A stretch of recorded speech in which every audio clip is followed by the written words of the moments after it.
É um prazer tê-los aqui mais uma vez, hoje numa plateia jovem, né? Que é o objetivo do dia, né?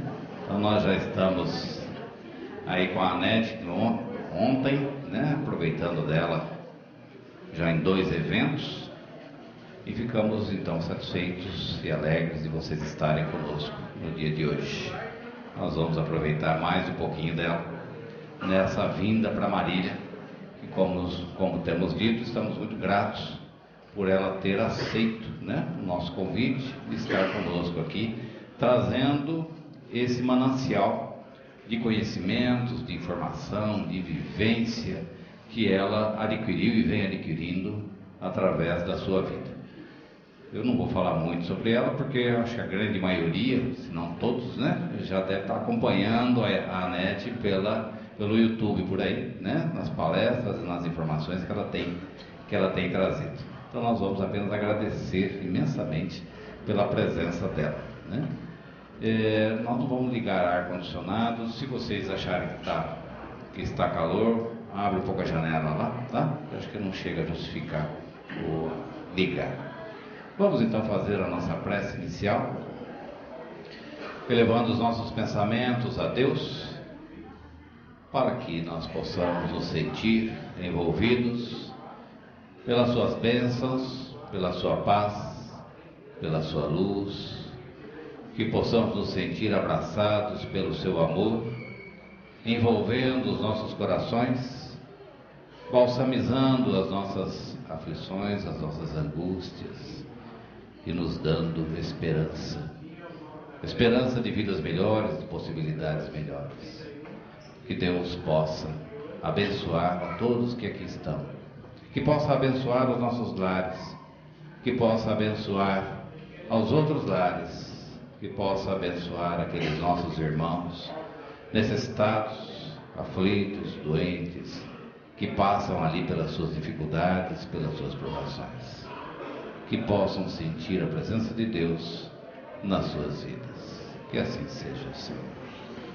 Então, convidamos a Anete para assumir.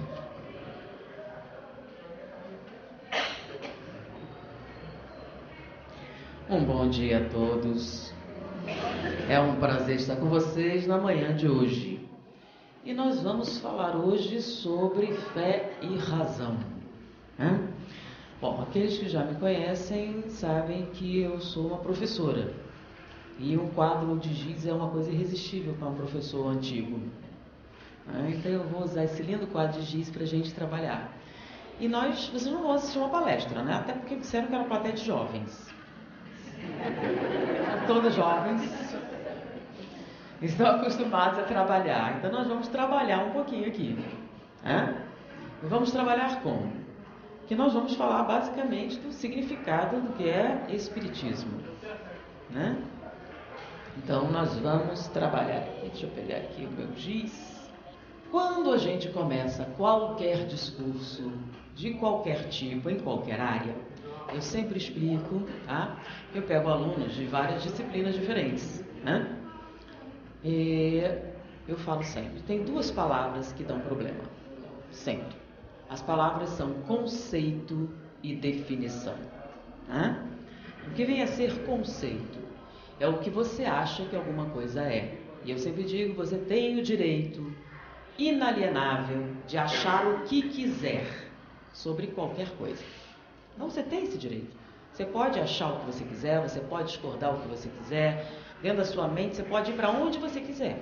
Então o que você acha que alguma coisa é o seu direito. Porém, no momento em que você vai se relacionar com outra pessoa, em qualquer circunstância, ou seja, ou falando, ou escrevendo, ou debatendo, ou qualquer coisa, você tem que usar uma segunda palavra chamada definição.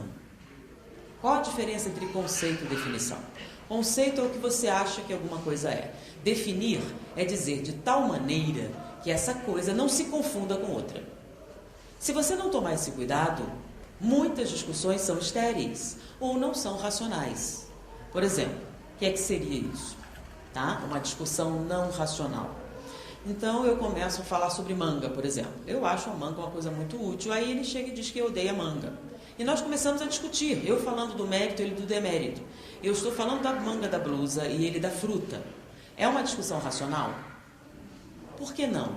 Ah, mas ele está falando direito, eu também estou falando direito. O problema não é como nós estamos falando, é do que estamos falando exatamente. Nós estamos discutindo intensamente, emocionalmente, sobre coisas diferentes.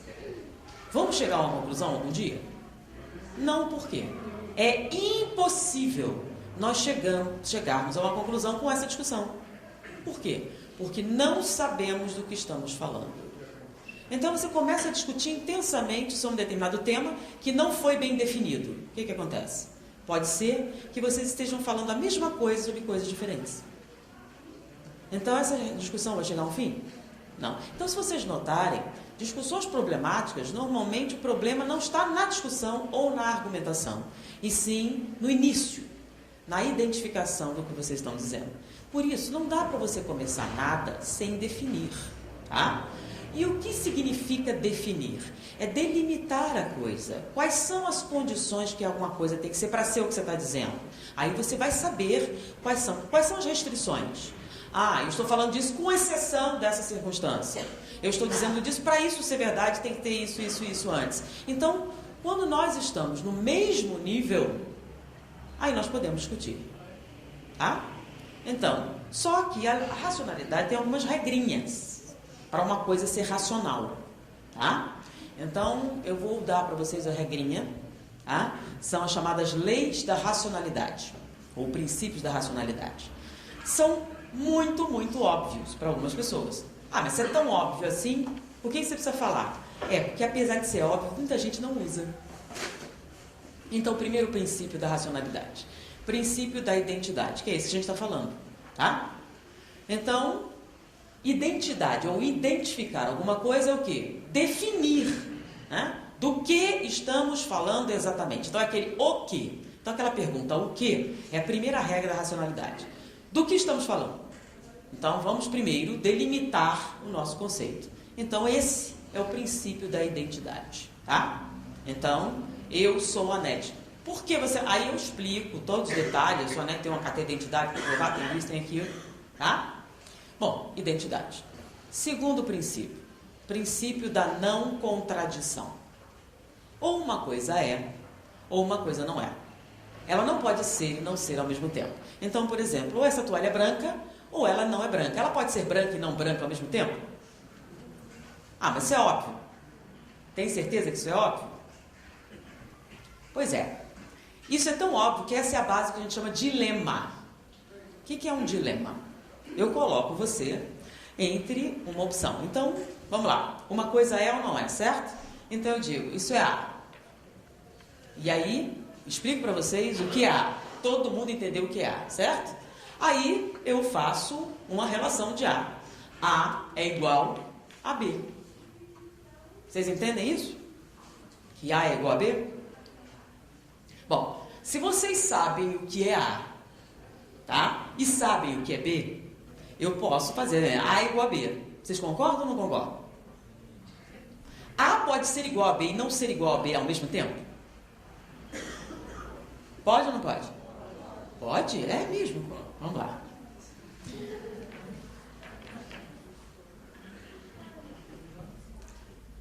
Ou não é? É em algumas circunstâncias. Outras não. Então, por exemplo, eu posso escrever de outra maneira, né? Ainda é? Mudou? Vocês disseram que pode ser e não ser? Não é mais agora? Então eu pergunto, se A é igual a B, A pode ser não igual a B ao mesmo tempo? A é igual a B, pô, isso aqui, ó, A é igual a B, A diferente de B, ao mesmo tempo, pode? Pode. Pode, gente. A é igual a B, A é igual a diferente de B. Vocês se ferraram em matemática, todo mundo aqui. Impressionante. Bom, aí se o que você diz é verdade, quando você for responder a prova de matemática, você, vamos lá, você pergunta, quanto é 3 vezes 3? Aí você diz 10. Aí a professora vai reclamar, não vai? Não, às vezes é 10. Às vezes não é 9. Pode ser, pode não ser. É isso que vocês estão dizendo? Não, então A, se eu digo que A é igual a B, ela pode ser igual a B e diferente de B ao mesmo tempo? Não? Então a resposta é 2 ou não é 2. Depende. É o meu conceito? Então 2 não é mais igual a 1 mais 1. Em qual conceito que não é igual? Bom, isso agora eu quero saber. Em qual conceito 2 não é igual a 1 mais 1? Certo. E quando é que não é esse? Bom, cada um tem um conceito, né? Isso, olha só. Cada um tem um conceito. Você pode achar o que você quiser. Isso é conceito. Filha, mas a gente não está falando de conceito, tá? Não, estamos falando de quê? Uma coisa vocês aprenderam. Aí a gente tem que ir para a escola mesmo. Aí a hora que no Centro Espírita vai valer, né? Vocês já ouviram falar a palavra?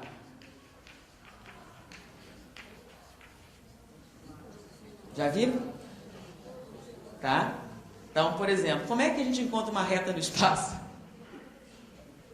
Tem um jeito? Gente, vocês estão vendo que espiritismo é cultura mesmo, viu? Eu vou puxar todas as partes que vocês, do primário, do ginásio, entendeu? Aí eu entreguei minha idade. Pois é, não tem ginásio há muito tempo. Pois é, eu era dessa época que tinha. Então, postulado. O que é um postulado, gente? Alguém lembra? Ok.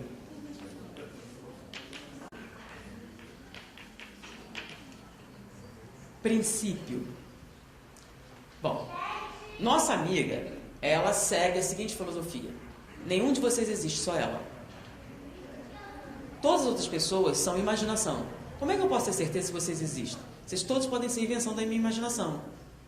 É uma filosofia bastante radical, praticada por alguns filósofos franceses que dizem que tudo isso é fantasia, só eu sou real. Então, tudo a física, a matemática, tudo isso pode ser uma ilusão de ótica. Então, se eu não posso garantir que nada existe, eu não preciso acreditar em absolutamente nada e posso fazer exatamente o que eu quiser. Então, eles pregam o anarquismo e o caos.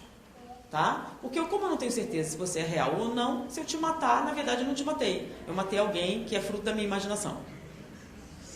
É isso? Você está dizendo? Não. Então, alguma coisa existe? Alguma coisa é real? Então, como é que a gente começa com uma coisa real? Então, o princípio. Então, o postulado. A gente tem que começar de um lugar, né? Então, todos nós decidimos o que é um ponto. Certo? Ponto é uma coordenada no espaço. Tá? Decidimos isso. Não há dúvida sobre isso. Então, isso é um... A gente não tem certeza se o espaço existe, pode ser nossa imaginação, tá? Pode ser que tudo isso seja um sonho que vocês estão tendo. Mas partindo do princípio que não seja um sonho, que o universo realmente exista e que existam outras pessoas e que essas pessoas convivam, a gente, para conviver, a gente tem que partir de algum ponto, não tem? Bom, o ponto é aqui. É uma coordenada no espaço. Bom, a partir de um ponto a gente também deduz uma reta. O que é uma reta? É um conjunto de pontos. Então, para você definir uma reta no espaço, você precisa de 2 pontos. Tudo isso é real? Tudo isso é verdade? É. Então, todos estamos partindo do ponto de que matemática, ela é o que ele falou ali? Pode repetir. Exata. Exata. Tá? Então, a matemática é exata por quê? Porque um ponto é sempre um ponto, uma reta é um conjunto de pontos. Para definir uma reta, você precisa de 2 pontos e por aí vai. Então, se você sabe que alguém está andando, você vai contar o quê? A diferença dos pontos, entre ele começou e terminou, deslocamento. Então, tudo isso vocês sabem? As pessoas se movem? A gente pode medir o movimento? Pode. Ele vai medir exatamente o movimento? Vai. Tudo isso a partir do postulado de que a matemática é real. Então, a gente tem alguns princípios dos quais a gente parte para definir alguma coisa. Bom, o que seria a razão? Ou a lógica, né? Então, a lógica é você usar a matemática, só que em vez de usar símbolos, você usa palavras.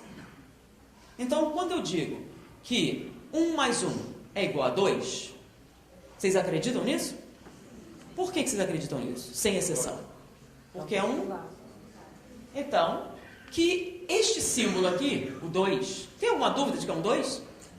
Então, quando vocês olham, vocês têm alguma dúvida sobre o 2 que eu escrevi ali? Na verdade, eu quis dizer outra coisa. Não. que eu quis dizer quando eu botei um 2 no quadro? Exatamente isso que vocês estão vendo. 2. Eu posso escrever assim, ó, 2 igual a 2, assim. Ou posso escrever 2 igual a 2, assim. Isso também é 2? Vocês têm alguma dúvida sobre isso? Não. Por quê? Porque está muito bem definido para todo mundo do que estamos falando. Não é uma questão de conceito. Entendeu a diferença entre postulado e princípio?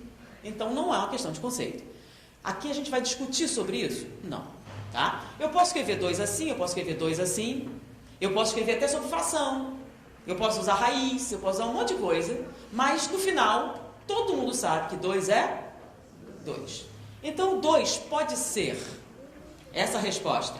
Está certa ou está errada? Tem alguma circunstância que esteja certa? Não, ela está sempre errada. Então, se eu reduzir qualquer coisa que a gente queira a matemática, nossas emoções estarão envolvidas? Eu sinto que isso é verdade. Bom, se você estiver sentindo isso, você precisa procurar a ajuda de um terapeuta. Tá? Porque não importa o que você sinta, isso está errado. Então, não é uma questão de conceito. Deu para entender, gente? Toda vez que vocês tiverem dúvida, tente fazer o contrário para ver se funciona. Se não funcionar, está errado. Então, 2 é igual a 2. Então, não pode ser diferente de 2. Pode? Não. Então, o que é a lógica? Lógica é tentar aplicar os conceitos matemáticos, né, nas ideias. Só que em vez de usar números, a gente vai usar palavras. É aí que dá a confusão. Tá? Porque quando você vê o 2 escrito um quadro, você não tem dúvida. Mas quando você usa uma palavra, uma frase, alguma coisa, você começa. Você quis dizer o que exatamente? Bom, eu posso querer dizer várias coisas. E você pode, lembra dos símbolos e signos que nós falamos? Você pode querer dizer coisas diferentes. Porém, no momento em que eu coloco como conceito, dizendo que a frase que eu afirmei, A, tá, é igual a B, e você concordou comigo, ela é igual a B, ela pode ser diferente ao mesmo tempo? Não. Então, se eu disse que A é igual a B, é porque A é igual a B. Tá? Isso é o quê? Matemática. E a gente postulou que a igualdade significa o quê? Igualdade. Bom, se eu digo que A é igual a B, e você já sabia que B é igual a C, que conclusão a gente pode tirar daí? Bom, sem saber, eu posso afirmar com certeza o quê? Que A é igual a... E se for diferente? Se quando eu fizer A igual a C e der diferente, então, o que é que eu sei se isso aqui estiver certo? Que ou A não é igual a B, ou B não é igual a C. Isso é certo? É uma regra? Então, eu começo. A é igual a B. Parece certo. B, aí vamos ver se está certo mesmo? B é igual a C. Está certo. Logo, A é igual a C. Não, não é. Então, ou A não é igual a B, ou B não é igual a C. Só que esse aqui que eu usei para testar, eu tenho certeza. Esse aqui é verdadeiro. Se esse é verdadeiro e esse é falso, o que é que eu posso dizer com certeza? Que A é diferente de B. Essa é a base do raciocínio matemático, não é? Mas também é a base do raciocínio lógico. É isso que a gente tenta fazer. Por que a gente usa a lógica para fazer esses raciocínios, gente? Quem inventou esse negócio de lógica? Quem inventou esse negócio de lógica foi Aristóteles. Qual era o objetivo de Aristóteles? Era eliminar o quê? A injustiça. Então, por exemplo, eu começo a discutir com ele. Ó, isso aqui é verde. Ele diz, não é não, é verde. Não é não. É verde ou não é verde? É, viu? Eu sabia que era verde. Ele concorda comigo que é verde. Né? Todo mundo concorda. Concorda ou não concorda? Isso. Todo mundo vendo que é verde. Então, eu consegui a verdade através desse método? Não, eu usei a força para impor a minha opinião. Ela não é necessariamente verdadeira. E a gente faz isso no dia a dia? Então, por exemplo, você olha uma pessoa bonita, simétrica, bem vestida, e o outro mal vestido, os dois assim, ele me atacou. Aí você automaticamente acredita o quê? Mentira. Nessa pessoa bem vestida não atacou esse aí, né? Aí quem você vai acreditar? É verdade porque você acredita mais no bem vestido? Não. Você está cometendo o quê? Uma injustiça. Mas por que você está cometendo uma injustiça? Porque você está se deixando levar pelos seus sentimentos, tá? E não está levando em consideração o quê? Os acontecimentos.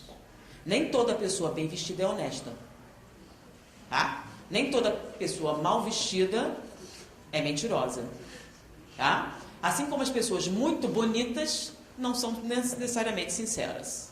E as pessoas são parte do demônio, tá? As pessoas feias. Então, por quê? Porque eles fizeram um teste. Pegando um estelionatário muito bonito, vendo esse cara cometeu um crime, aí pegando pessoas, e não sei, as pessoas escolheram o quê? Quem era o criminoso, quem era o inocente pela aparência. E o pior de tudo foi que eles deram os dados antes para as pessoas pensarem. Quem seria o estelionatário? Então eles deram todos os dados. E mesmo assim as pessoas escolheram as mais bonitas em detrimento das mais feias. Quer dizer, o raciocínio não levou a menor vantagem sobre o quê? Os sentimentos. Então, qual era a disposição de Aristóteles? Para a gente saber qual é realmente a verdade, a gente precisa fazer o quê? Usar a razão para decidir as coisas. E como eu poderia eliminar essa questão emocional? É melhor concordar com ela porque ela é mais poderosa. Você teria que decidir. Então o juiz teria que decidir baseado em quê? Em fatos, tá? Em evidências suficientes para obter um resultado. Então ele desenvolveu uma metodologia que permitia a ele... Bom, a pessoa que usa a lógica nunca erra? Erra ou não erra? Erra. Mas ela vai errar baseada em quê? Alguma coisa que ela achava que era verdade, que depois descobriu que não era. Porém, o raciocínio dela vai estar correto? Vai. Então, a probabilidade dela errar vai ser o quê? Menor. Tá? Então, a pessoa que usa a lógica erra também. Porém, a probabilidade de erro é o quê? Exponencialmente menor do que aquele que não leva em consideração as relações lógicas. Tá? Vou dar um exemplo para vocês. Os gatos perfeitos têm 4 patas. Verdadeiro ou falso? Verdadeiro ou falso? Eu tenho um gatinho, vocês estão vendo aqui nessa foto? E ele tem 4 patas. Verdadeiro ou falso? Verdadeiro. Bom, logo meu gato é um gato perfeito, que vocês podem ver perfeitamente bem na foto. É um gato perfeito? É. Verdadeiro. Tá certo isso? Tá. Todas as falas são verdadeiras. Tá? Bom, mas o meu raciocínio está correto? Não sei. Vamos testar? Os gatos perfeitos têm 4 patas. Verdadeiro ou falso? Ainda é verdadeiro. Meu cachorro tem 4 patas. Verdadeiro ou falso? Verdadeiro. Logo, meu cachorro é um gato perfeito? Não. Por que não? Você não raciocinou inicialmente que dava certo? Então, apesar das primeiras frases serem verdadeiras, o raciocínio não era válido, porque ele não funciona todas as vezes, tá? Você, na verdade, deu sorte na primeira vez, tá?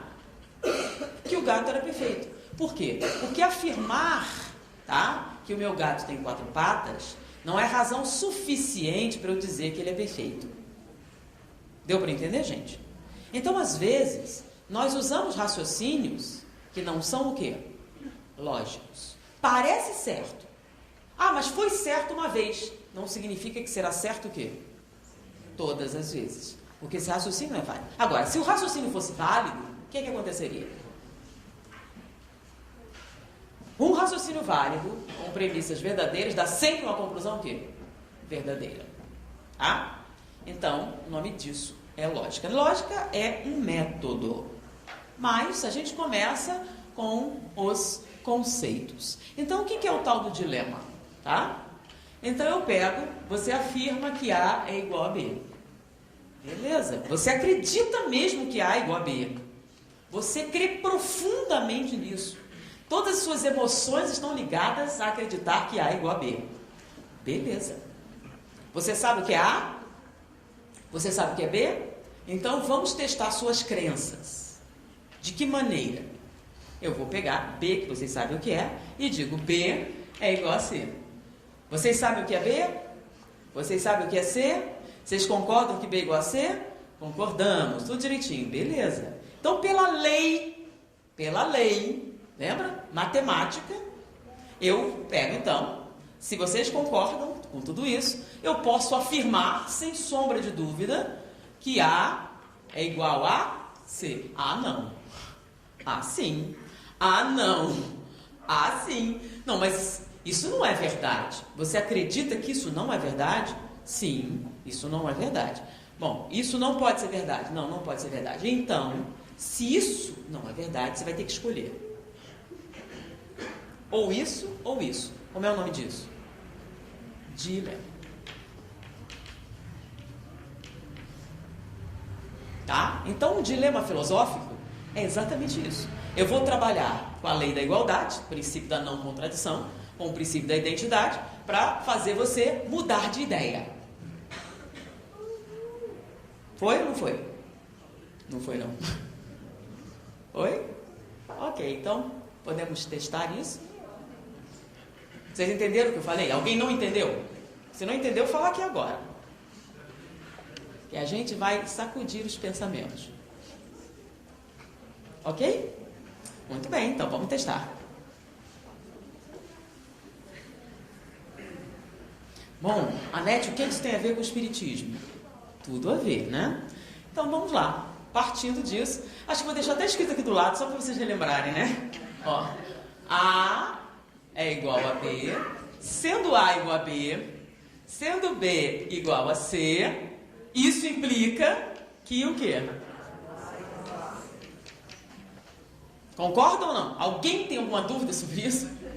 Não? É um postulado? Então, vamos começar. A reencarnação é obrigatória? Verdadeiro ou falso? A reencarnação é obrigatória? Verdadeiro ou falso? Verdadeiro ou falso? Quem acha que é verdadeiro? Levanta o braço. Ok, então a reencarnação é obrigatória. Tá bom? Vamos chamar de A. Foi? Reencarnação e obrigatório. Foi ou não foi? Vamos lá. A reencarnação é obrigatória. É ou não é? Ok. Bom. Se a reencarnação é obrigatória, tem um jeito de obrigar. Verdadeiro ou falso? Se não tiver jeito de obrigar, não pode ser obrigatória, pode?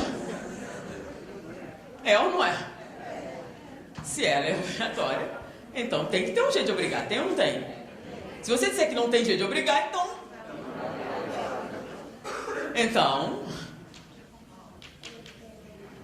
correto? Então, ser obrigatório é sinônimo de ter um jeito de obrigar. Se você foi obrigado, faz o que não quer. Verdadeiro ou falso? É ou não é? Se você faz o que não quer, então não tem livre-arbítrio.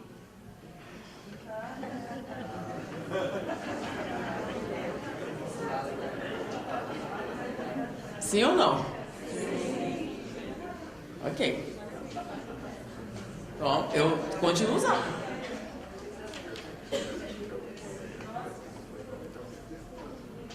Se você não tem livre-arbítrio, não é responsável pelo que faz. Verdadeiro ou falso? Olha só. Não é nesse. É se é verdadeiro ou falso. Tá. Então, você não é responsável pelo que faz. Certo? Não é nessa situação, filho. Não, quero dizer assim. Essa é a raciocínio Bom, lógico, porque partiu do princípio. Então, se você concorda, nós não somos responsáveis pelo que fazemos, tá? A reencarnação não é justa. A pergunta é diferente. Você perguntou. Não, olha só. Se você não tem o livre-arbítrio. Filho, olha só, não é isso, olha assim. Vocês estão fazendo a relação. Se uma delas for falsa, tá? Você vai ter que escolher qual delas é falsa.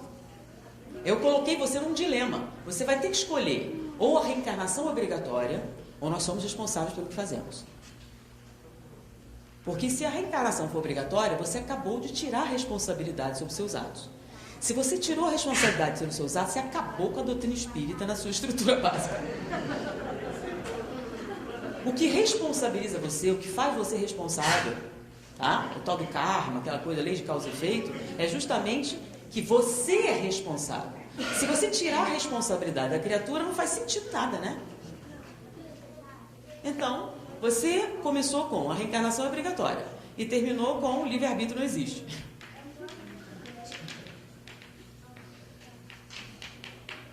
Bom, coloquei você num dilema.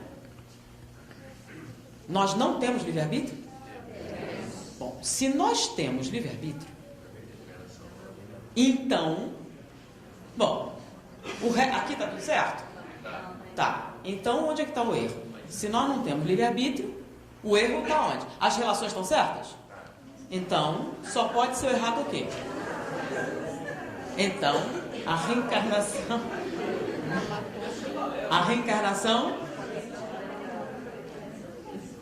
não é obrigatória. Então, peraí, reencarnação não é obrigatória? Então o quê?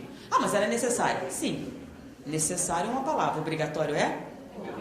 Onde está escrito na codificação que a reencarnação é obrigatória? Não está. Né? Continua o raciocínio, pensando em mim aqui. Não vou aproveitar para fugir, né? Bom, onde está escrito? Não está.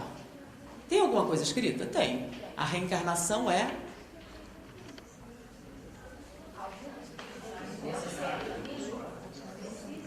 Sim, mas olha só. Eu quero... Vamos na dúvida. O que é que Chico Xavier fala com Emmanuel? Vocês respeitam Chico Xavier? Emmanuel também? Quando... O que é que Emmanuel disse para Chico? Na dúvida, fica com quem? Com Allan Kardec.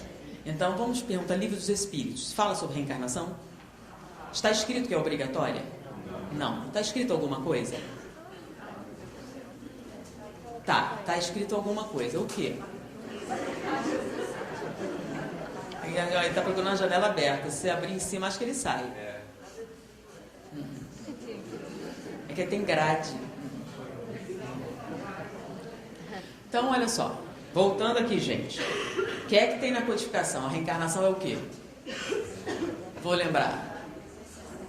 Necessária é uma coisa. Obrigatória é outra. Tá? A reencarnação é compulsória. Está escrito isso? Compulsório é sinônimo de obrigatório? Não. Então, por exemplo, o imposto de renda é obrigatório. Tá? Equivale a dizer que se você não pagar, o governo vai lá e pega o seu dinheiro. Pagou ou não pagou? Querendo ou não querendo? Então, você não paga, ele toma suas coisas. Acabou, está resolvido. Então, é obrigatório. Bom, CPMF, lembram da CPMF? Imposto Compulsório sobre Movimentação Financeira. Então, funcionava mais ou menos assim. Né? Quer usar cheque? Sim. Então, tem que pagar. Não quero pagar? Então, não usa cheque. Mas eu quero usar cheque? Então, tem que pagar. Mas eu não quero pagar imposto? Então, não usa cheque. Você tem opção? Tem.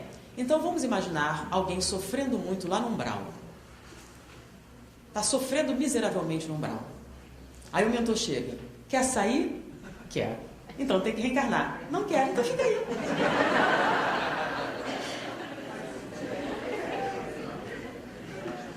Aí eu volto. Tá sofrendo? Quer sair? Quero. Tem que reencarnar. Não quero reencarnar. Então fica aí. Só que um detalhe. Se o mentor brigar, Ele vai usar de violência, não vai? Mentor e violência combinam? Não. Se ele usar de violência, deixou de ser mentor para ser o quê? Obsessor. E o obsessor tem esse poder? Entra aí, miserável, esse corpo. Vai reencarnar, querendo ou não querendo. Como é que você obriga alguém a reencarnar se não quiser?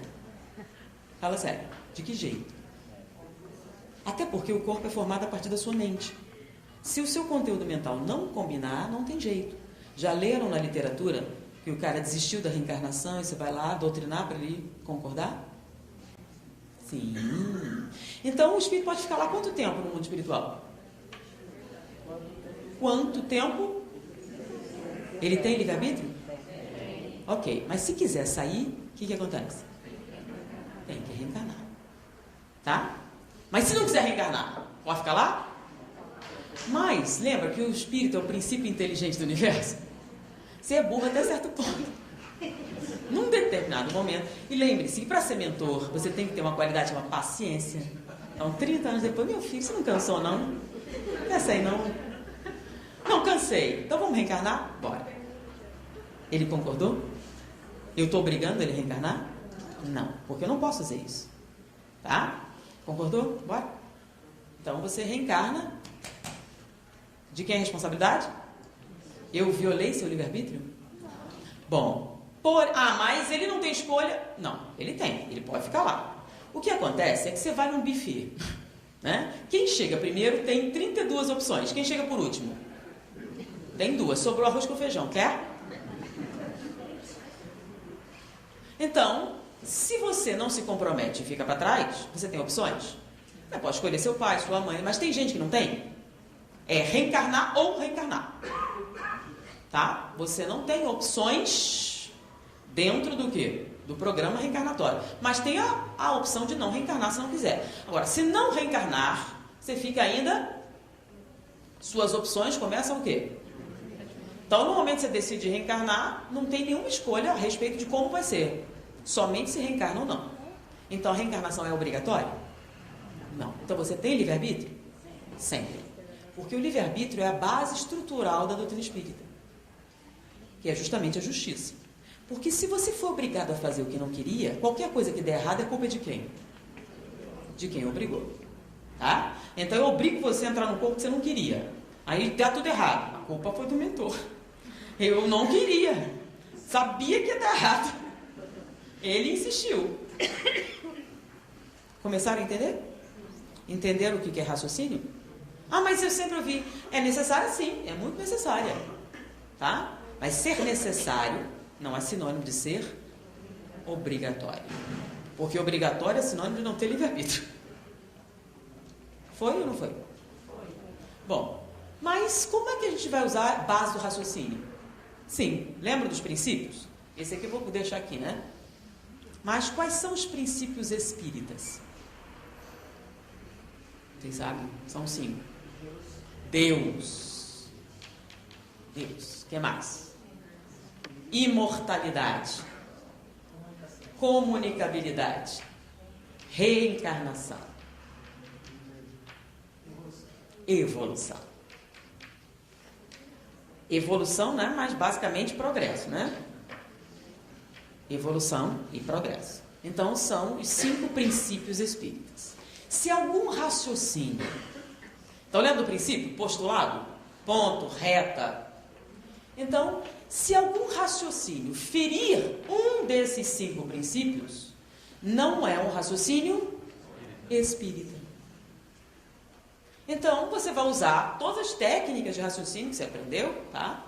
Porém, nós temos princípios. São esses. Se um dos seus raciocínios ferir os princípios básicos da doutrina espírita, o que é um princípio básico? São os fundamentos. O que é fundamento? Uma base sólida sobre a qual você constrói qualquer coisa.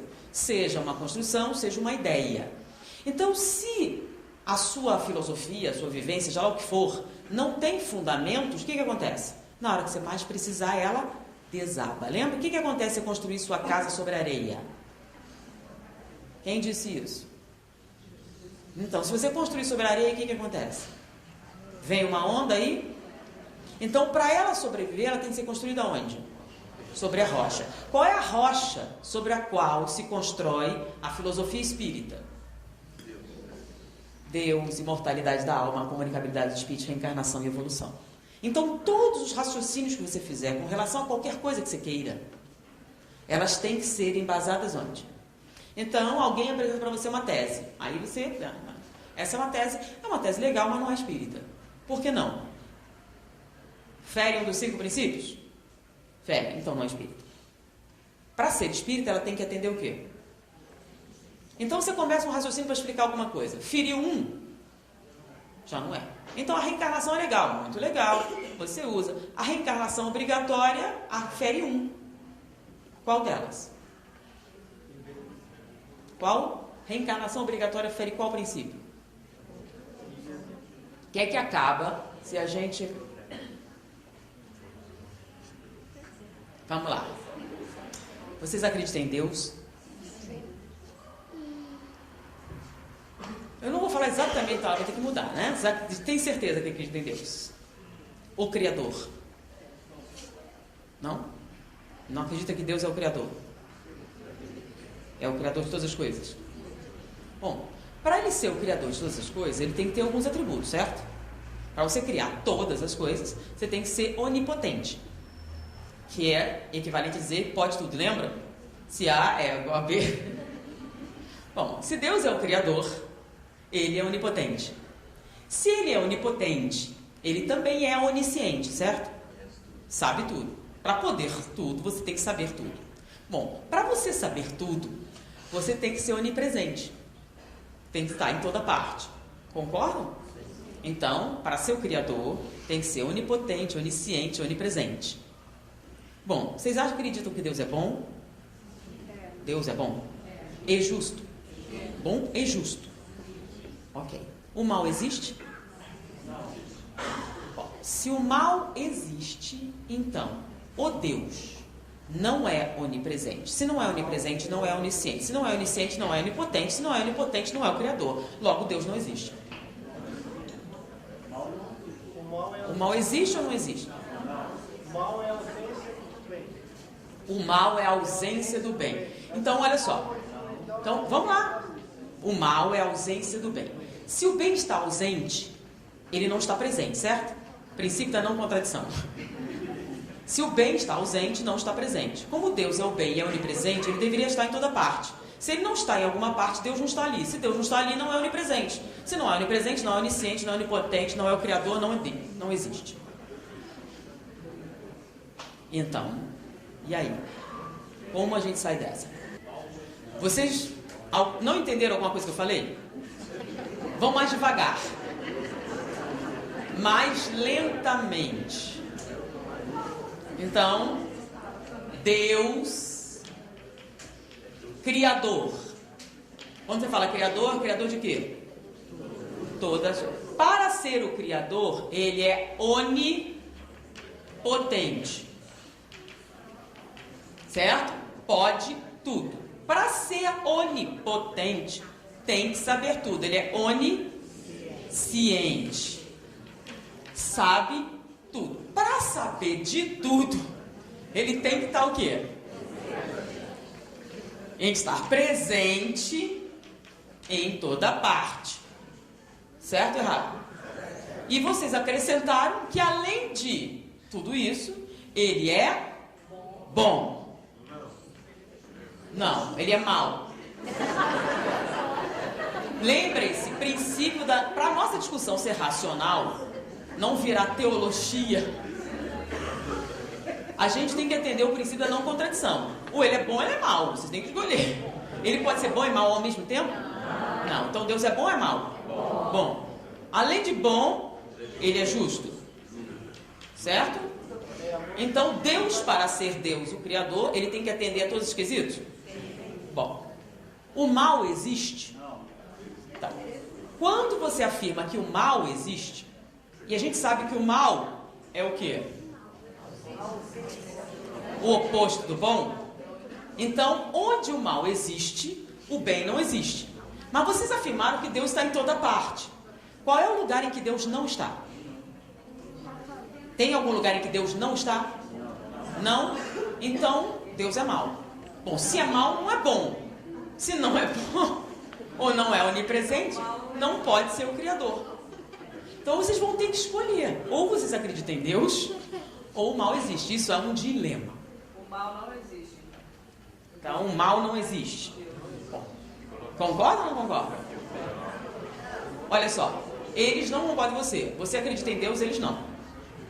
Se tem que acreditar uma coisa, não precisa acreditar em tudo. Bom, hein? Eu tenho que... Olha só. Se eu tenho que acreditar em alguma coisa, prefiro acreditar nisso. Não é melhor a gente raciocinar para tentar entender? Mas o meu raciocínio, meu raciocínio é isso daí. Deus é onipotente, onisciente, onipresente, bom e justo. Então vamos lá. Livro dos Espíritos. Fé verdadeira é aquela capaz de enfrentar a razão face a face em todas as épocas da humanidade. Se a gente não for capaz, o que acontece? Se a gente ficar com medo, o que acontece? Nossa fé não é? Então, se você não enfrentar até o fim, o que acontece? Você não tem tanta certeza assim. Você supõe, você acha que é, talvez seja. No momento que mais precisar, vai faltar. Porque não está construída sobre a rocha. O que é a rocha? Tenho certeza absoluta. Só dá uma pausa. Eu que estou apresentando isso, eu acredito. Então, deve ter alguma saída para isso, né? Por quê? Porque essa que eu apresentei é a dialética materialista. Deixa eu contar sobre o materialismo, né? As pessoas se preocupam muito com os religiosos, etc. E falam muito do ateísmo, né? Vocês sabiam qual o número de ateus no planeta? 0,03%. Ou seja, que número é esse? É um número insignificante. A maior parte absoluta do planeta é de pessoas que acreditam em Deus.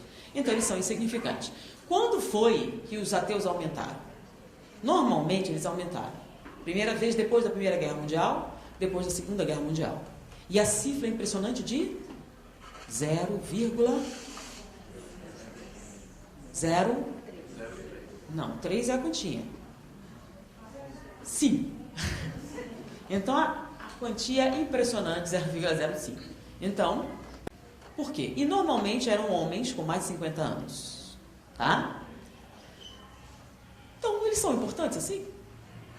Porém, a dialética deles é bem interessante, porque eu acabei com vocês aqui agora.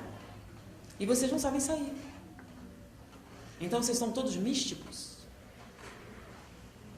Não são verdadeiramente espíritas, né? Porque o espiritismo é uma filosofia de bases científicas e consequências.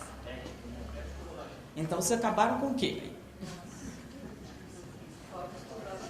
Por quê? Porque vocês estão dando a resposta espiritólica.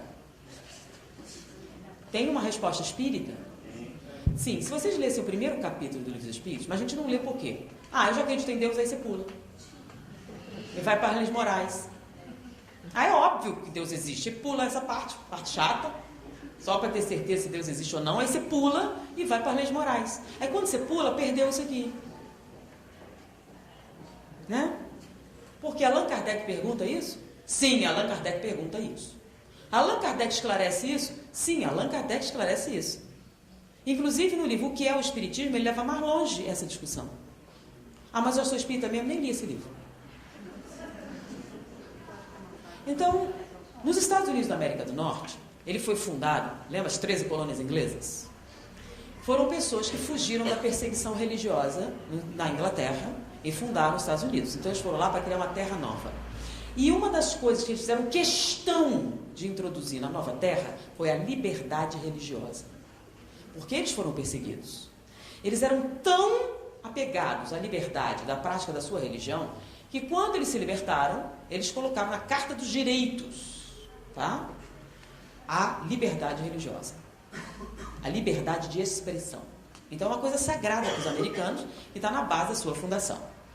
O mundo se desenvolveu, né? E hoje em dia, essa cláusula criou algumas distorções estranhas nos Estados Unidos.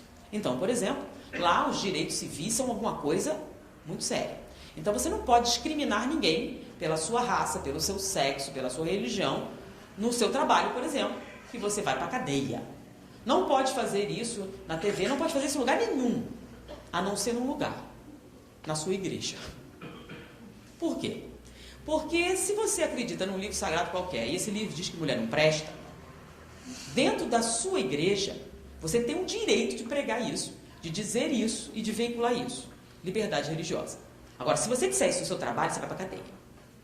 Mas se fizer isso na sua igreja, não tem problema. Tá? Bom, e dentro da liberdade religiosa, existem algumas outras cláusulas importantes. Por quê? Porque você não concordar, você pode perseguir de outra maneira. Então, por exemplo, uma igreja tem o direito sagrado de pregar a sua religião. Então, lá no púlpito, você pode falar o que quiser.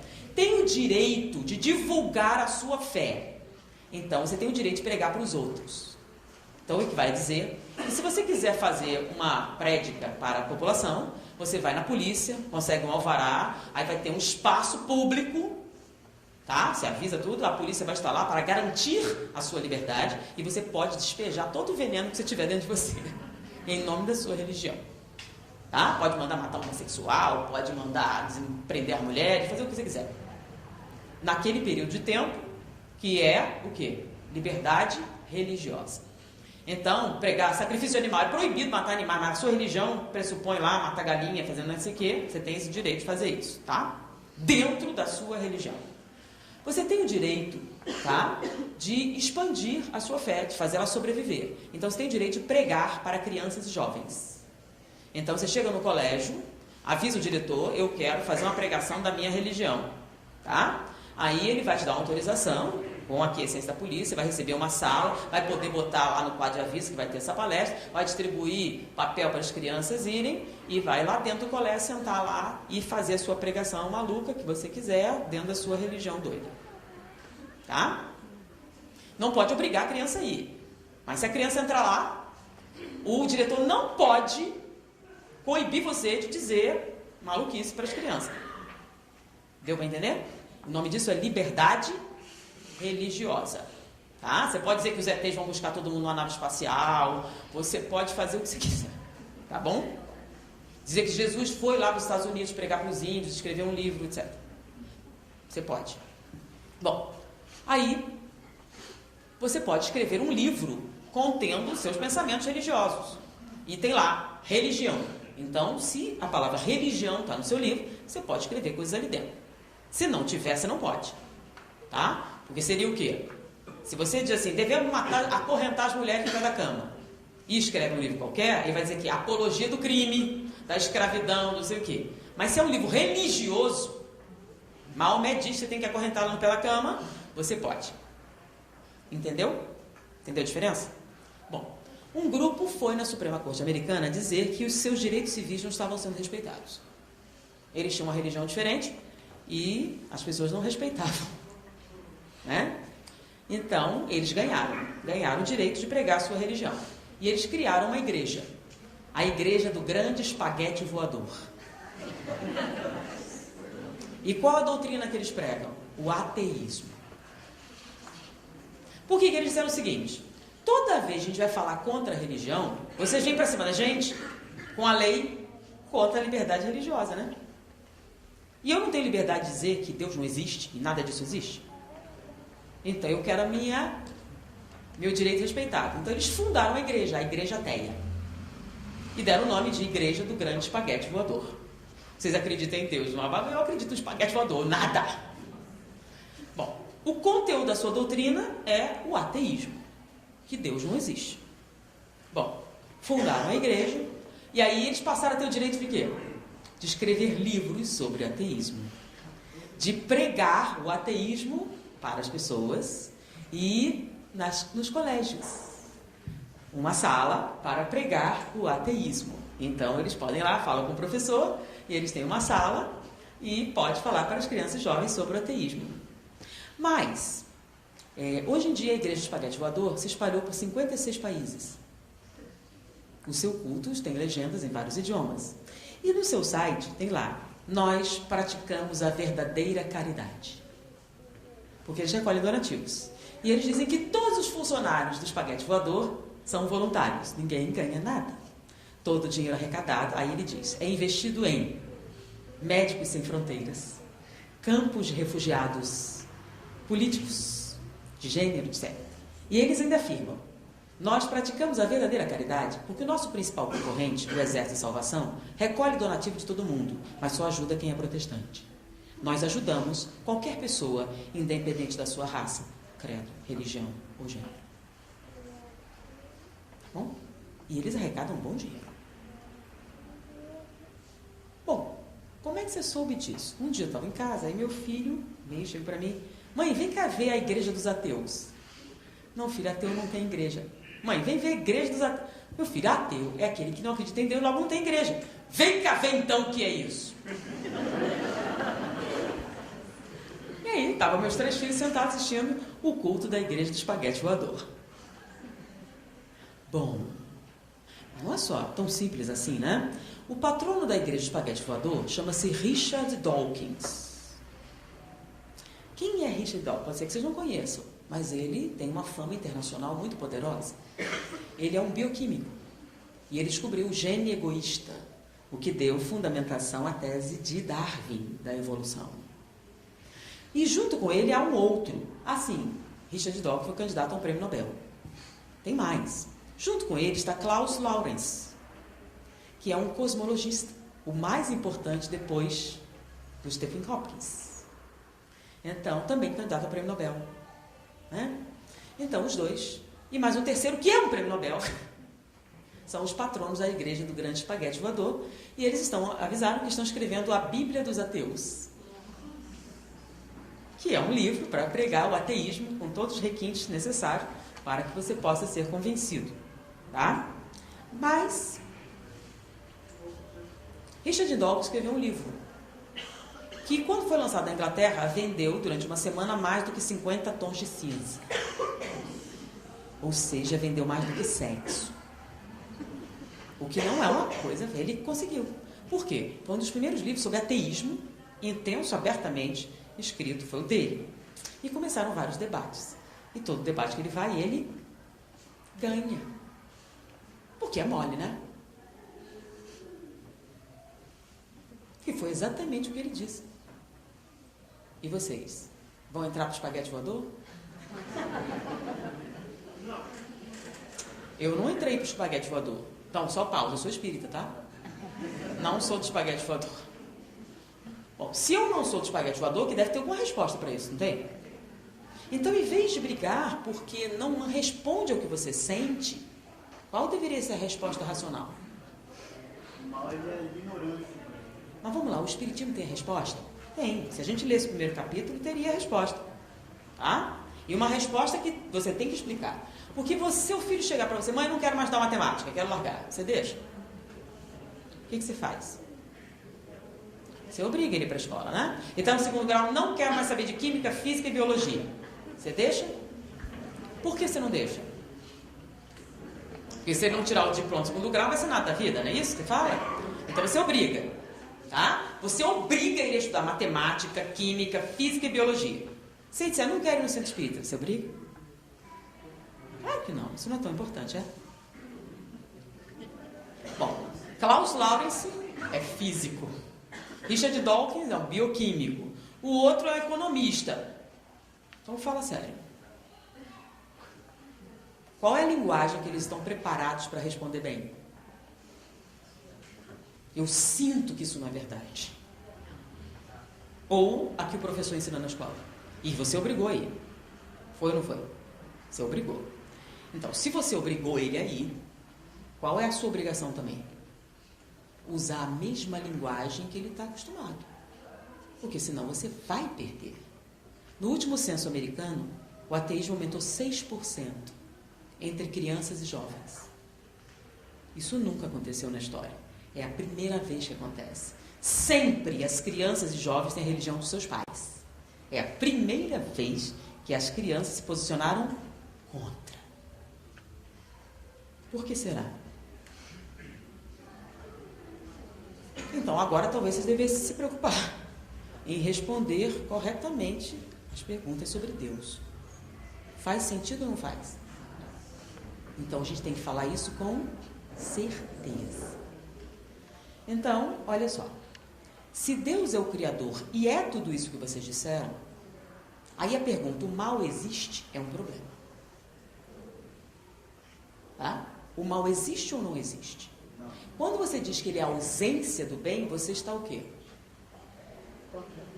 Questionando Deus. Porque se ele é onipresente, ele está em toda parte, e ele é bom, o bem está onde? Se o bem está em toda parte, onde é que está o mal? Que é o oposto do bem. Então não tem. Então qual é a pergunta que um espírita faz automaticamente? Que foi o que Allan Kardec fez para os espíritos. Está lá escrito, bem no início, bem grande. O que é o mal? A primeira pergunta que Allan Kardec faz, o que é o mal? É óbvio. Então, porque Allan Kardec pensou exatamente como deveria. Se Deus é tudo isso, e o primeiro capítulo fala lá, inteligência suprema, causa primária, todas as coisas, etc. Bom, primeira pergunta feita. Se tudo isso é verdade, então, pergunta natural, o que é o mal?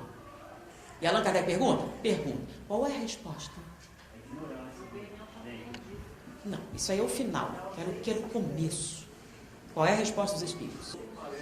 O que vos parece o mal? O que vos parece o mal? O que vos parece o mal? O que significa essa frase? O que vos parece o mal? Essa ilusão que vocês têm, essa imaginação que vocês estão desenvolvendo, esse raciocínio falho que vocês estão fazendo, tá? E vocês estão sonhando que é o que vos parece. O que é parecer? É uma ilusão. Vocês acham que é, vocês supõem que seja, vocês estão iludidos. O que vos parece o mal, nada mais é que... Não.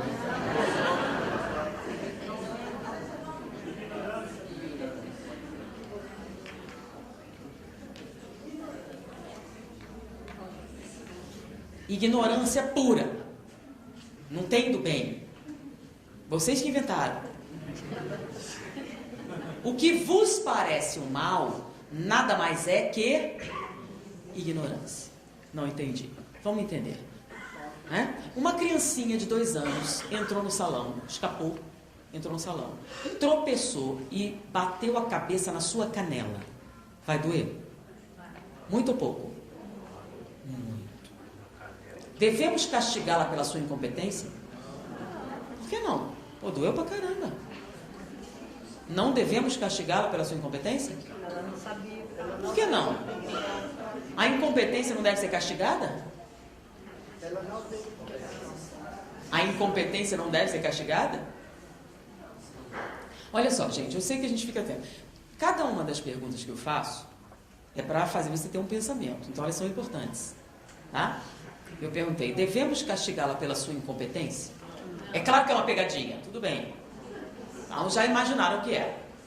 Então a gente tem que passar por ela com hombridade, né? Então, devemos castigá-la pela sua incompetência? Diz, não. Aí eu pergunto, a incompetência não deve ser castigada? Sim ou não? A incompetência deve ser castigada? Por exemplo, eu sou neurologista, vou operar seu filho, briguei com meu marido. Olha, foi mal, esqueci um instrumento dentro do cérebro do seu filho. Afinal, briguei com meu marido, eu estava estressada. Foi mal. Você me perdoa? Devo ser processada ou não? Ah, então a incompetência deve ou não deve ser castigada? Então por que não deve castigar a incompetência da criança de 2 anos? Porque não é uma questão de incompetência. É uma questão de quê? Ignorância. Ignorância é diferente de incompetência? O que é ignorância? Você não sabe. Como é que eu vou castigar você por uma coisa que você não sabe? Certo? Então qual é a resposta para a ignorância? A instrução. Educação. Então, vamos lá. Essa criança não sabe, mas vai saber? Ela vai crescer? Ela vai crescer e não vai tropeçar mais. Então, você sabe disso. Tá? Então, ela é malvada? Mas doeu pra caramba a sua canela, gente. Doeu muito. Não foi malvadeza? Vocês têm certeza? Não foi ruindade. Agora, vamos lá. O azar não foi na sua canela. Foi no coleguinha. Aí ela virou e sentou a mão nele. Aí você chega. Não pode bater no coleguinha. Ele começou. Mas foi sem querer. E daí? É ou não é? Explica pra ela agora. Que ela não... Mas ele me bateu primeiro. É verdade ou não? Por isso eu bati nele. Não, mas foi sem querer. E daí? Explica para ela. E daí? Como é que você explica isso? Mas foi sem querer. E daí? Doeu muito.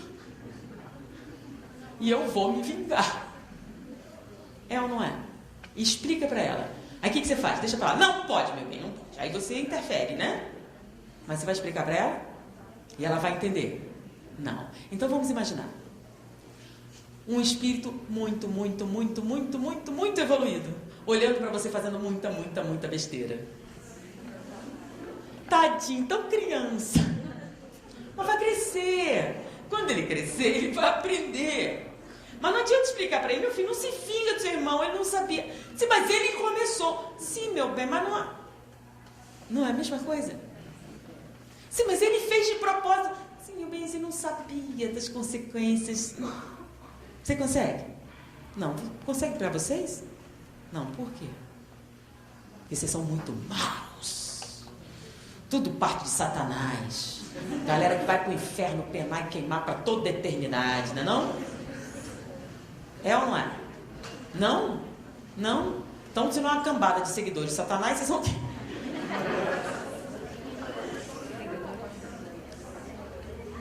Então, vocês ignoram o que exatamente?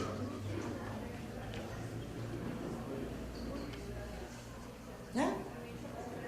Mas vocês vão aprender? Vão aprender? Vocês vão crescer? Não devemos castigá-los pela sua incompetência? Não, devemos fazer o quê? Porque vocês não são maus. Vocês são só ignorantes. E ignorante a gente castiga com educação. Então, se você impedir a criança de tropeçar, o que acontece com ela? Não desenvolve coordenação motora. É ou não é? Então, se eu acorrentar todos vocês ao pé da mesa e não deixar vocês errarem mais nada, vocês evoluíram? Não. Então, vocês vão tropeçar?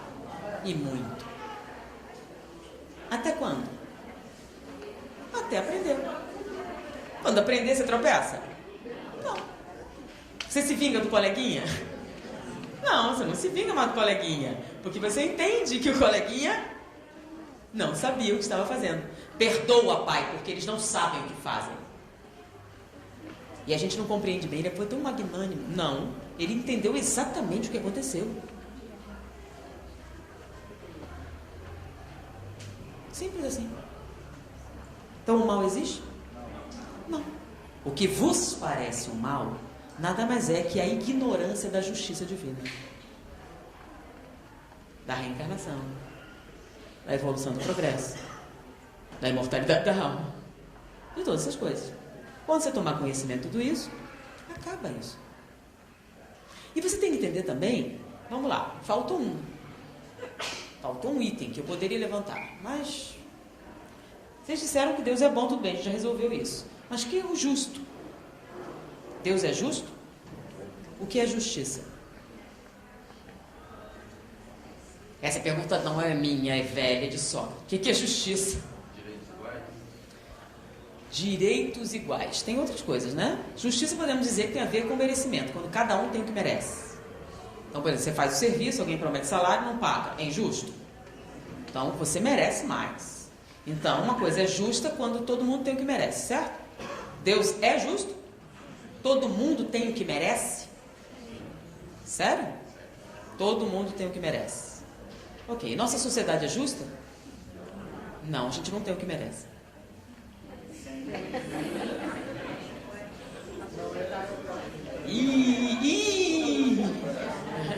Vamos de novo. Deus é justo. Então todos são iguais perante. Então todo mundo tem o que merece. Nossa sociedade é justa?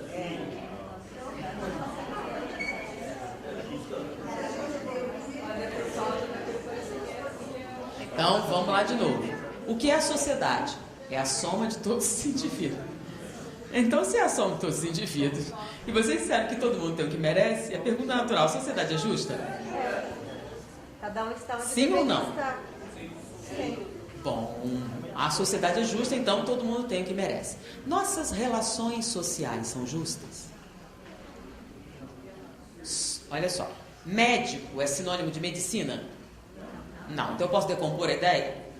Posso. Então, nossa sociedade é justa? Sim, todo mundo tem o que merece? Nossas relações sociais são justas? Então, homem bate em mulher, porque é mais forte. Mulher abusa de criança, porque é mais forte. Empregador abusa do empregado, porque é mais forte. Então, há equilíbrio nessas relações? Nossas relações sociais são justas? Não. Ué, mas tem uma incoerência aí. Não, não tem.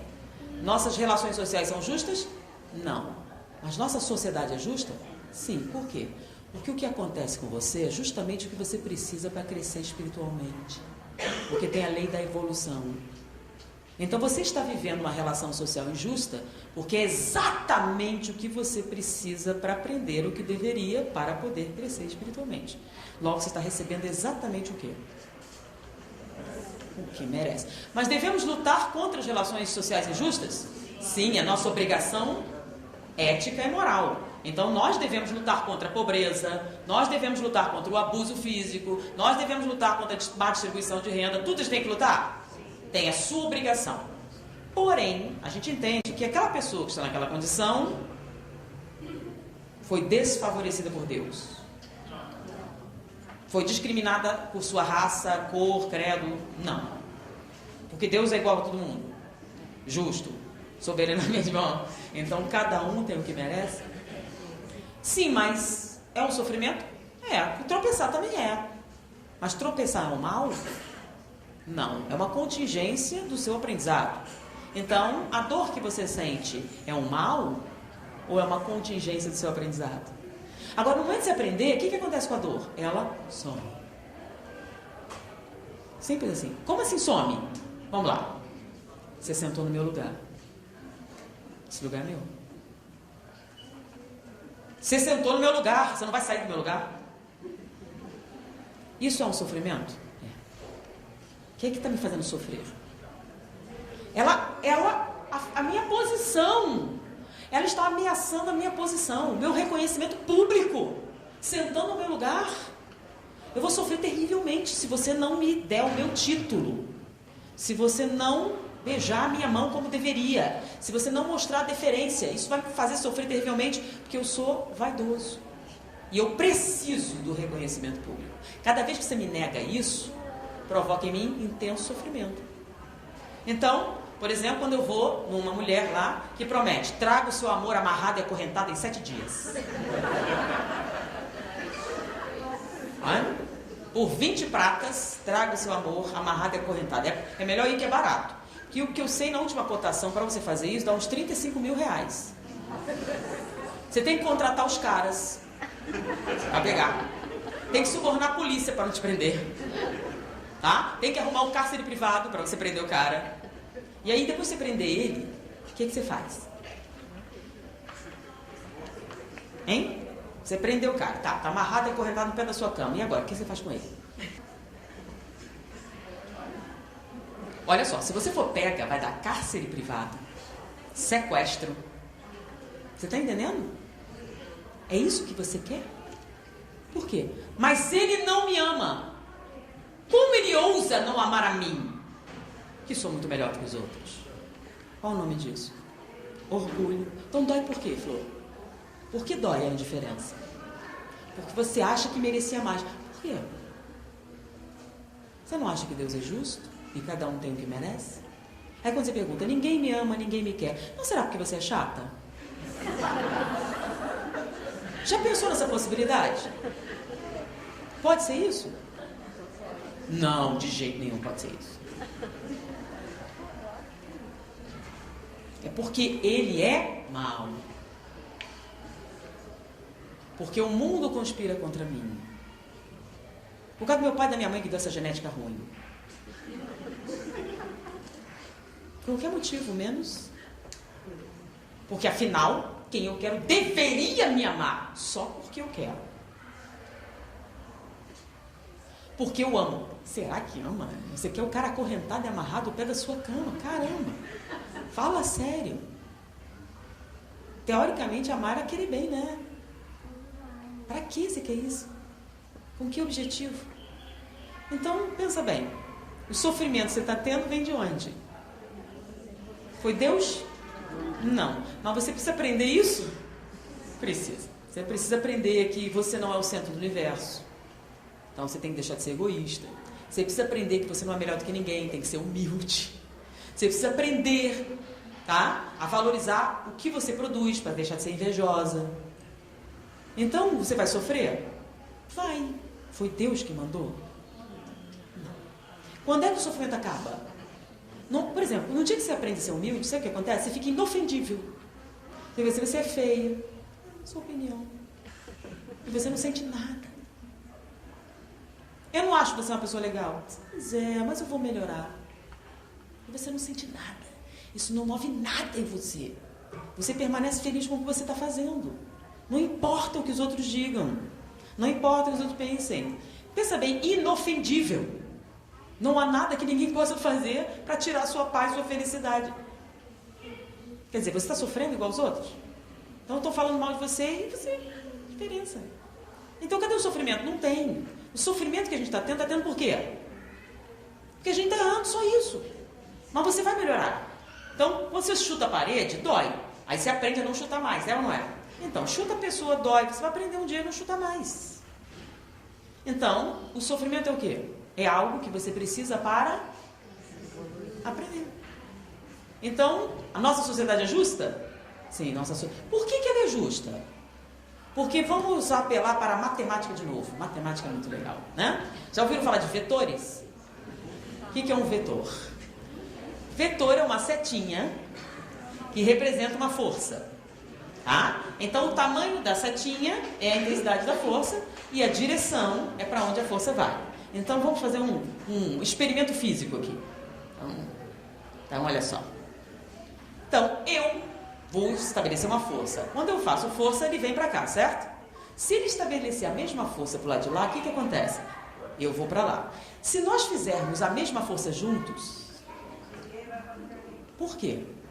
Forças iguais em direções opostas. Pode sentar. Entenderam esse experimento físico?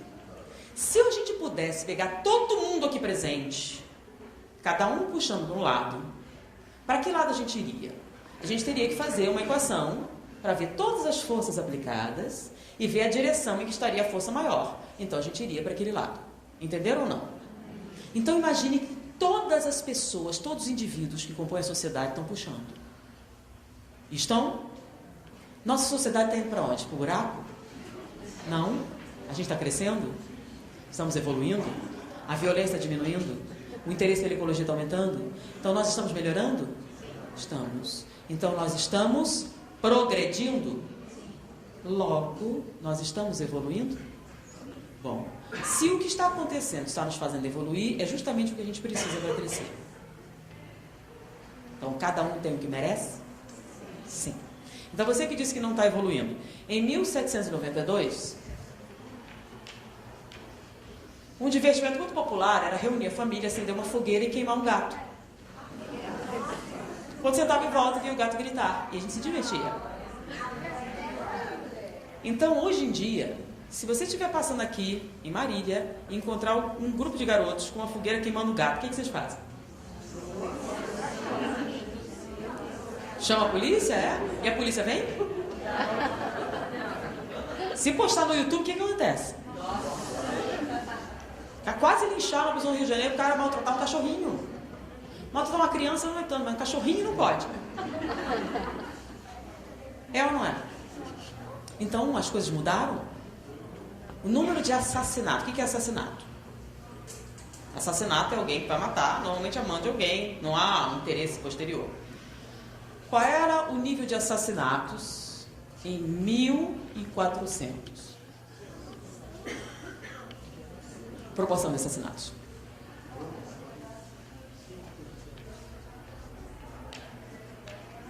Um para 429 cidadãos. E agora?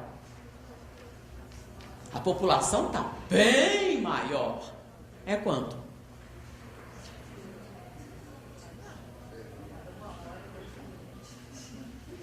Sabe não?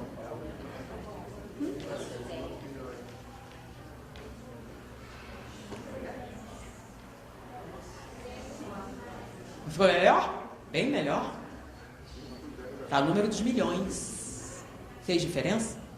Fez. Então o assassinato não é tão popular hoje como era em 1400. Deu para entender? Então você pode até querer matar alguém, mas você tem a mesma liberdade? Porque antes você saía, pegava a espada e enfiava. Alguém viu? Não, ninguém viu nada. Aqui você só pode fazer isso na favela do Rio de Janeiro. Tá? E não é em qualquer parte. Você não vai poder fazer isso no shopping, vai? Lá você podia fazer na festa. Festa do casamento do seu irmão, você podia matar seu cunhado. Sem problemas. Ninguém ia achar ruim. Né? Você podia matar seu pai na boa, envenenar ele. Era um jeito popular de receber herança antecipadamente. Tá? Você está podendo fazer isso hoje? Não. Então as coisas melhoraram? Então nós estamos evoluindo?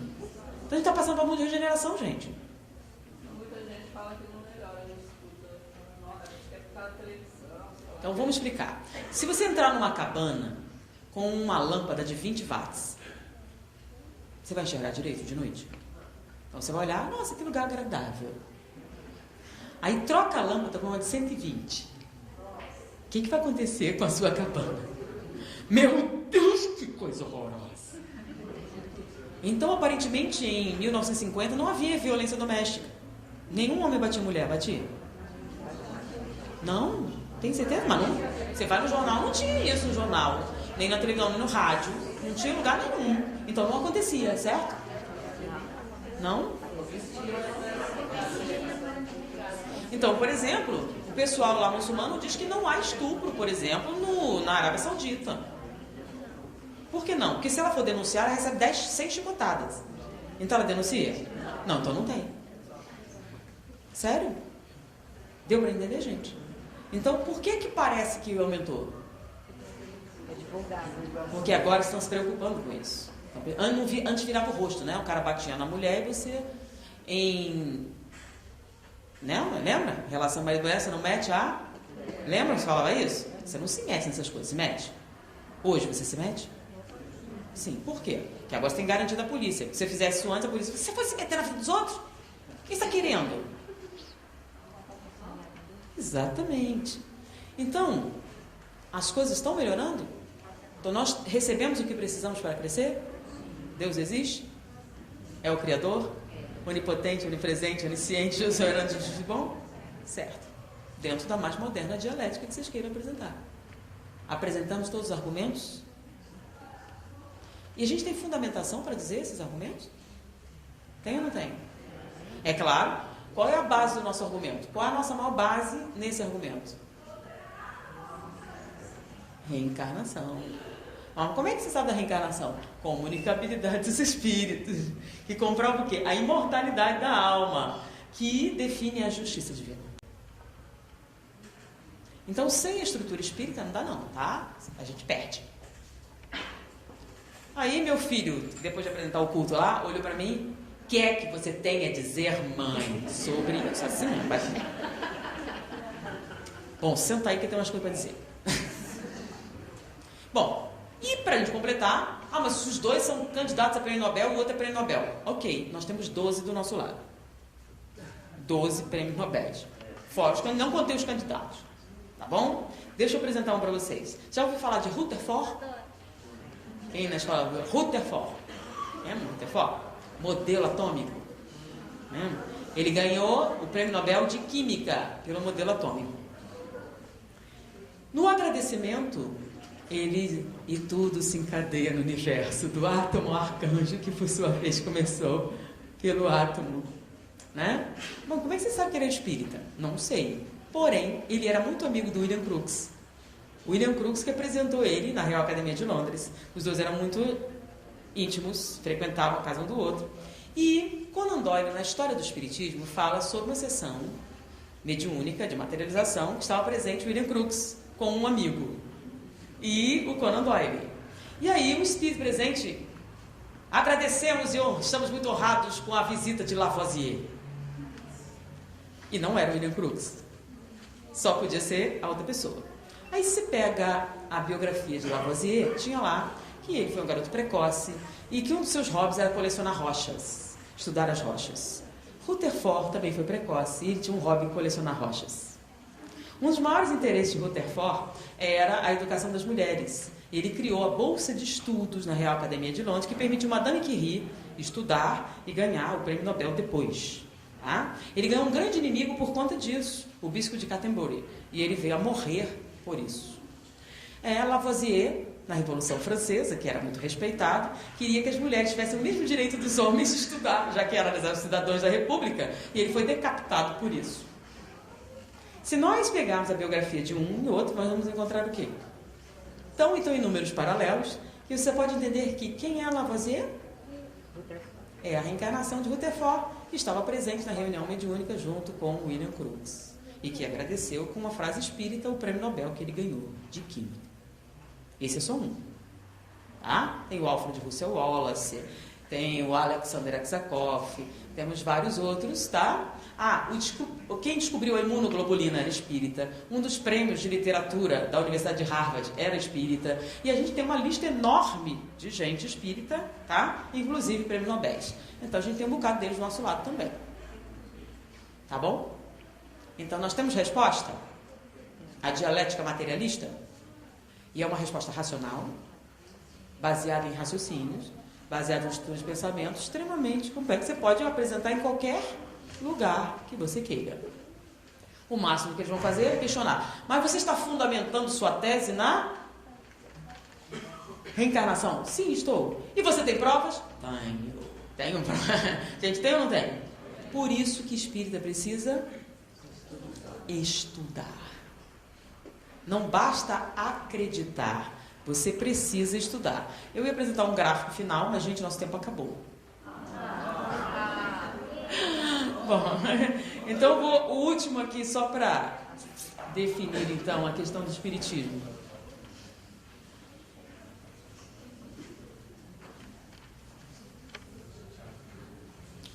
O espiritismo, quando você abre o livro dos Espíritos, está lá, filosofia espiritualista.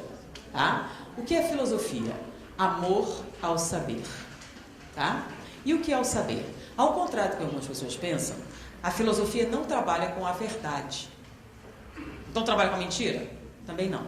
Ué, e a razão? É simples. Qual é a definição de verdade?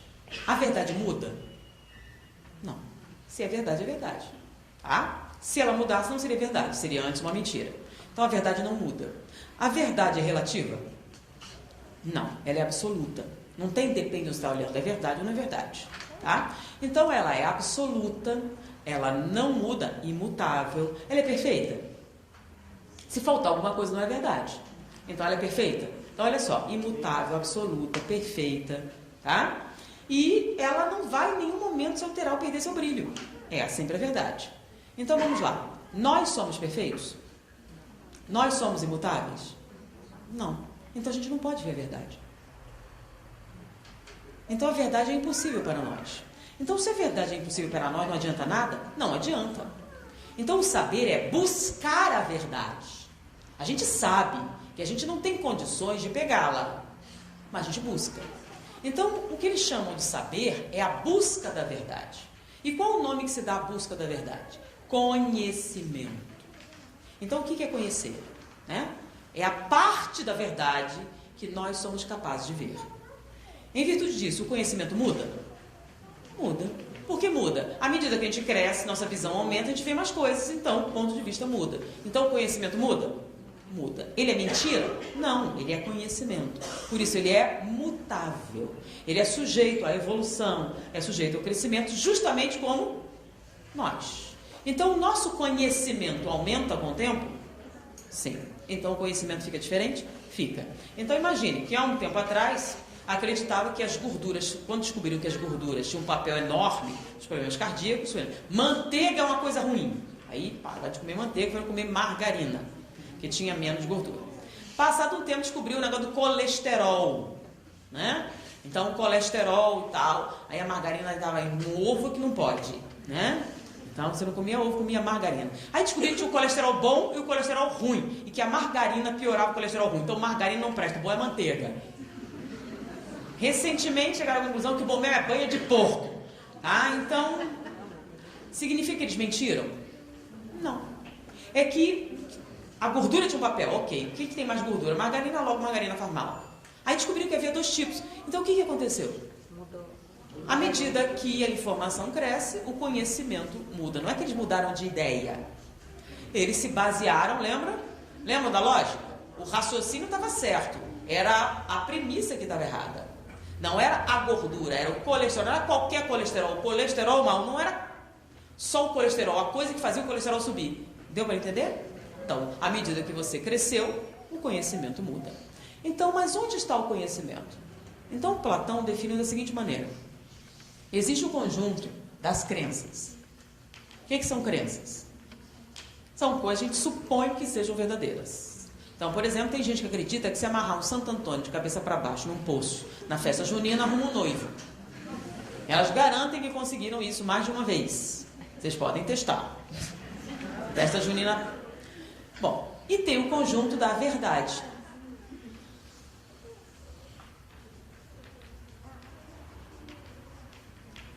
Então, algumas crenças são verdadeiras, outras não. E algumas verdades ninguém acredita. Por exemplo, tem um site na internet que diz que a AIDS não existe. Ela foi inventada pela Igreja Católica para atacar os homossexuais. Tá? Então, sim, tem lá um site. Vamos procurar. Que a AIDS é uma invenção. Então, tem verdades que ninguém acredita e tem crenças que não são verdadeiras. Mas tem a interseção no conjunto, que são as crenças verdadeiras. Como é que você sabe que a sua crença é verdadeira? Não sabe. Até torná-la conhecimento. Então, o conhecimento está aqui dentro. Então, como é que você torna uma crença verdadeira conhecimento? Então, esse círculozinho aqui é o conhecimento.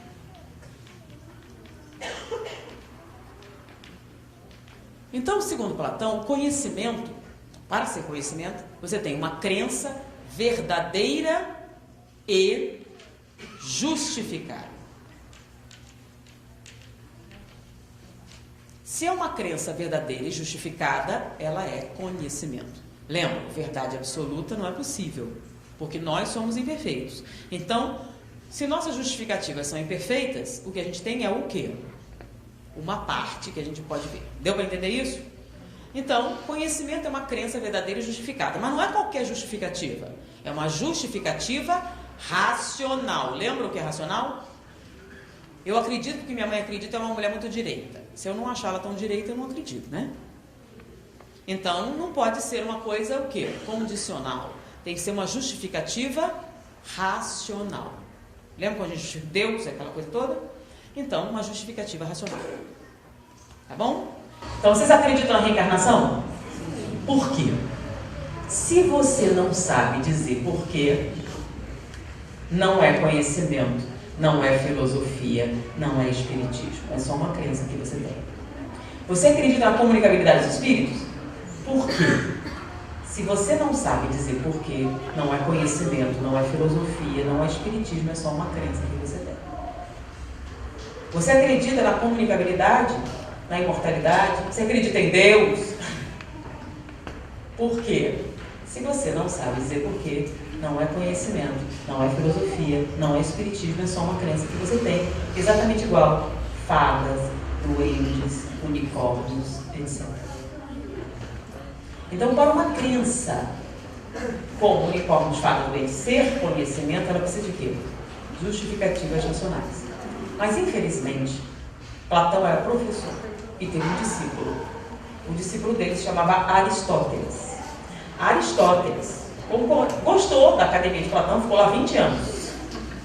Mas ele saiu e fundou a sua própria, o Liceu. E ele dizia o seguinte: concordo com Platão até certo ponto. Reconheço que o conhecimento é uma crença verdadeira e justificada. Porém, o conhecimento, para ser real, precisa de mais alguma coisa. Então ele dividiu o conhecimento em conhecimento teórico e conhecimento real. Então ele dizia que o conhecimento é uma crença verdadeira e justificada, mas o conhecimento real era uma crença verdadeira, justificada e comprovada. Por isso ele é considerado o pai da ciência. Então, para ele, você conhece, tem que comprovar, que são os aspectos. Mas por felicidade nossa, né?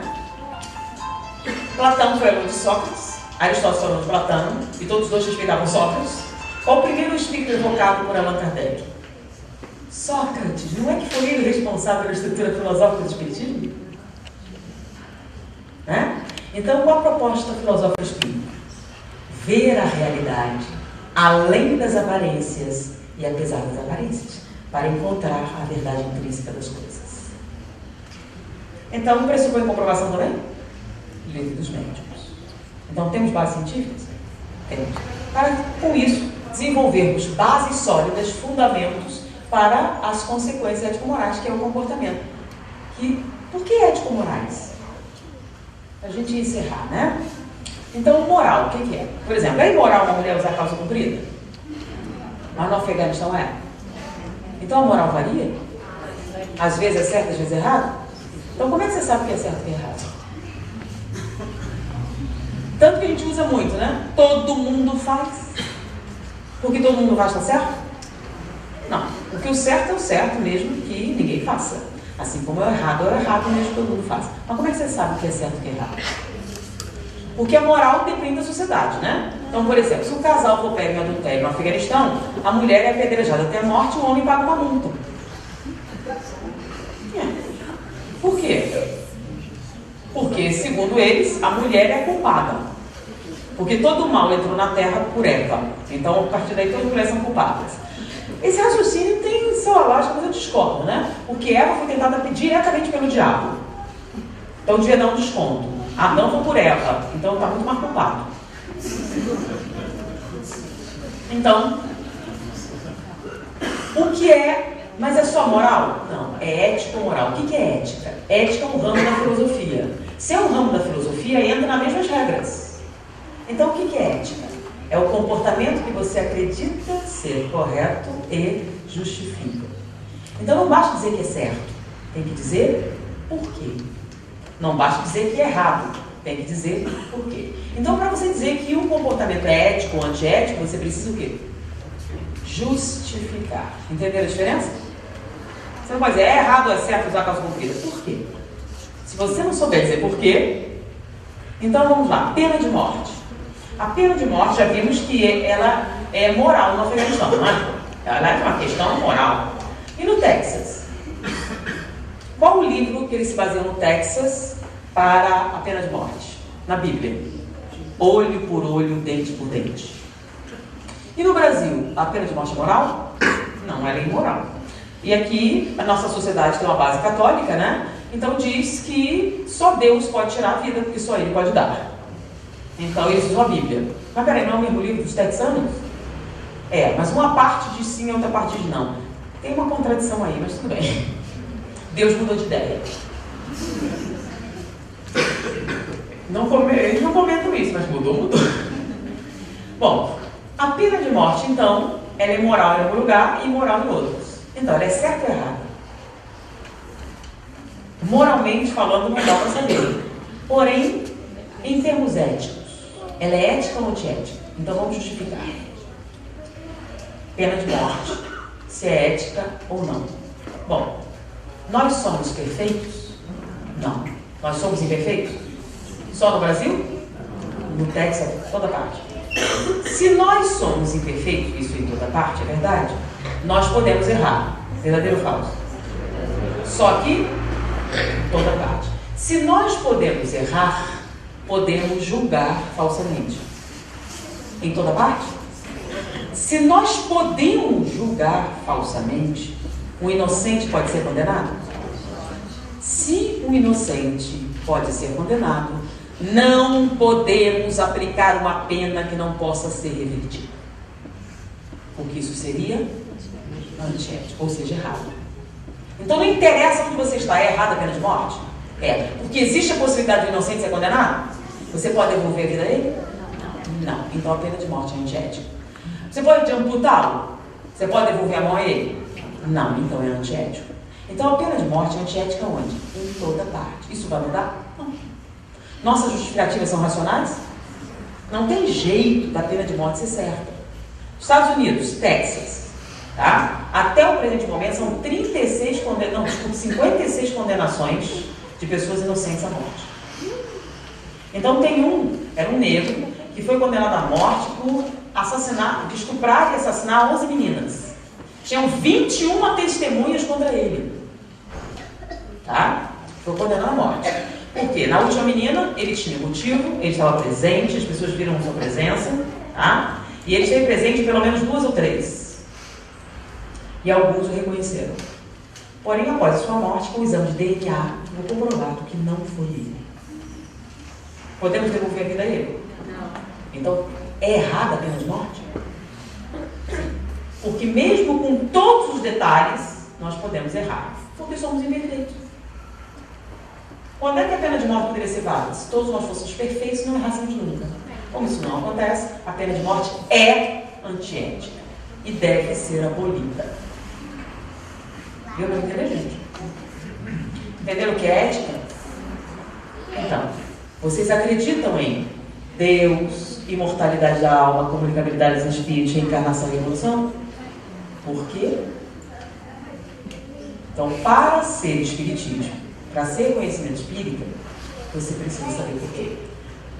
Porque a gente tem uma máxima: fé verdadeira é aquela capaz de enfrentar a razão face a face em todas as épocas da humanidade. Foi um prazer estar com vocês. Muita paz.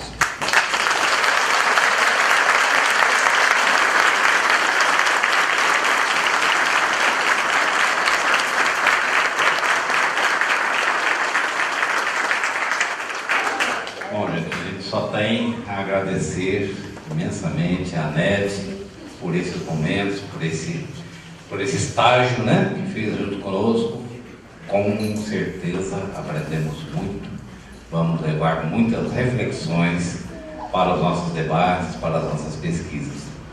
E nós vamos pedir a Deus, nosso Pai, a espiritualidade, que continue acompanhando essa nossa colaboradora no seu caminho, anos à frente, para que ela continue a levar essas mensagens de reflexões, de análise, de pensamentos, aos quais, com a razão, nós conseguimos entender cada vez melhor a nossa própria existência. Vamos então fazer uma prece de encerramento, agradecendo a Deus, agradecendo a sua espiritualidade que nos acompanha, permitindo, Senhor, que essa nossa companheira continue a receber as bênçãos de Deus. Que possamos levar para os nossos lares, nesses momentos de reflexões, as ideias para ponderarmos cada vez melhor e entendermos a nossa própria vida. Abençoe, Senhor, os nossos lares, abençoe aqueles com os quais convivemos, que as suas bênçãos, sua paz, a sua luz se espalhe sobre todos, iluminando o caminho das criaturas, aonde cada um, nas suas dúvidas, possa ser elucidado para compreender e entender melhor a sua própria existência. Assim, Senhor, agradecemos. Que assim seja.